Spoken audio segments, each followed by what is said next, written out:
What's up everybody, I'm Chad with Charleston Car Videos, and if you are a regular viewer here on my channel, you know kind of where I work at and what I do. But for some of the people that are new to the channel, I'm basically a used car salesman now that loves making car videos, right? Been doing car videos since about 2011 on this channel right here, but many years before that, I made car videos as well to help sell vehicles. So back in like 01, 02 is actually when I got into the car business. So I've been in the game for a little while. Now earlier, I was inside the store and there sitting in my chair, editing some videos and things like that.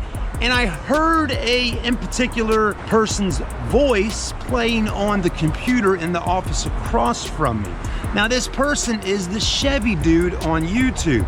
And if you've ever heard the Chevy Dude's voice, you kind of know who it is right off the rip. Now, I've never heard his voice played inside of our store here before, but let me tell you, I jumped up, walked over into the office to talk to my other sales guy in there that's watching one of the videos, and the guy that sits in there, I'm not gonna mention his name or anything like that right now, but what I can tell you, he's been in the car business just as long as I have. He's been in management positions and all types of things. He pretty much runs his store right here, and he seemed to be kind of taken back by some of the stuff he was hearing Chevy Dude say. So I'm going to talk about some of that in this video right here and tell you kind of how it makes me feel to hear some of the things that Chevy Dude is saying, and I think you might want to listen. So stay with us.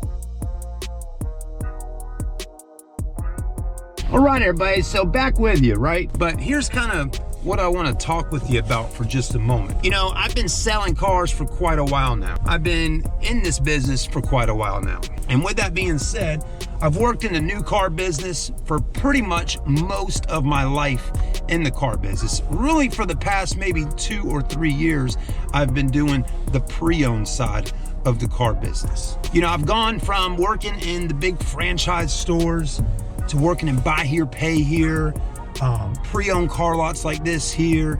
And you know, here's what I'm getting at. Now, where I work at right now is a really unique dealership.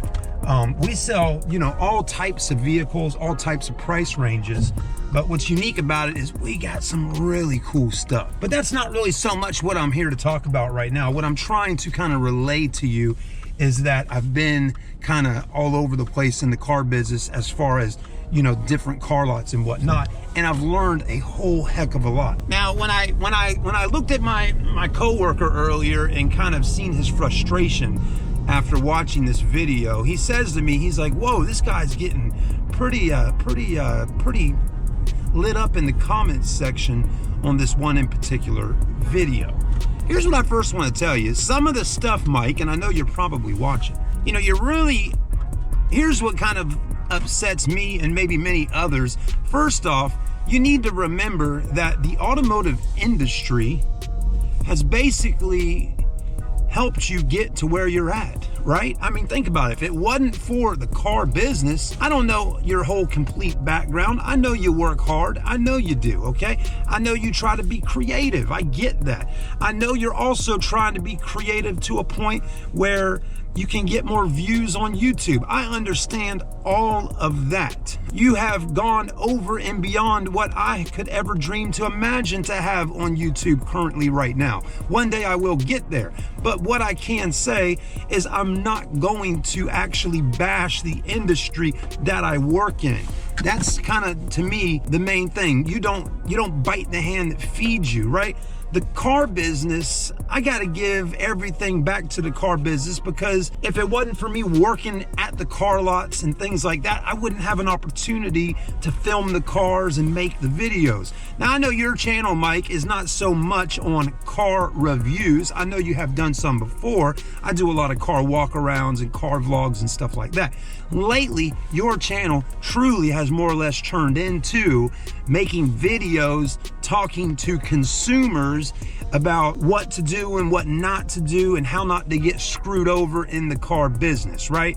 And I will say a lot of your points are very valid, and you know, it makes sense, and probably some good information for consumers out there. But what I wish wasn't happening so much is I kind of wish that you weren't technically making car salesmen seem like we are a bunch of rats. We're a bunch of crapheads. We're a bunch of douchebags. We're a bunch of idiots, or just sleazy car salesmen, as you may say. Because there's a lot of guys and girls out there, men and women, that sell automobiles and work in this wonderful industry that we work in, that really try to go over and beyond and treat customers the best that they can.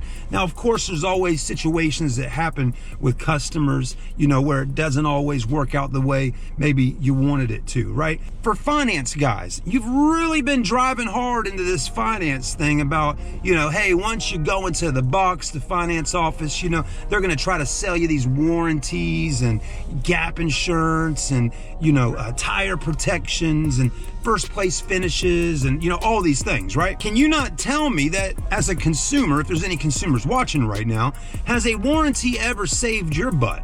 Right? I mean, come on, has your car ever had an issue where you may needed to use that warranty? In a lot of cases, maybe you haven't had to use that warranty that you paid that money for, right? But there is those situations where that warranty has really came into being something you really needed at the time, right? It's just like insurance, you know what I'm saying?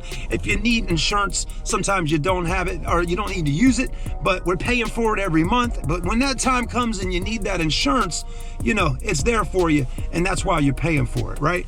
The same with gap insurance. I wouldn't like to say that gap insurance isn't a good thing to get, because if you get in a car accident right now and you owe more money on your car than what it's worth, boy oh boy, if your car gets totaled out, that gap insurance most likely is going to really save you so you can go out and get another vehicle. And yeah, there is some things that are sold in finance offices and whatnot that may not be always needed. You may not need the tire protections and the first place finishes and all this and that, right? There is some kind of purpose to those products though, but hey, it's your choice at the end of the day as a customer to decide if you really want to buy those products or not. Come on, man. Really, do you have to make us car salesmen out to be such sleazebags? Are we all sleazebags? I don't think so. A lot of us are pretty good people deep down inside, and we really care for the customers. We also want to sell cars and do a good job selling vehicles, right? Everybody's got to have something they do in life to be able to make a decent living. So if you want to be a car salesman, have at it. But please, Mike, stop on the bashing of car salesmen. But anyways, all I'm getting at here is that can't we all work together and try to lift each other up? Just saying, a lot of us out there are trying to get away from the old used car salesman look.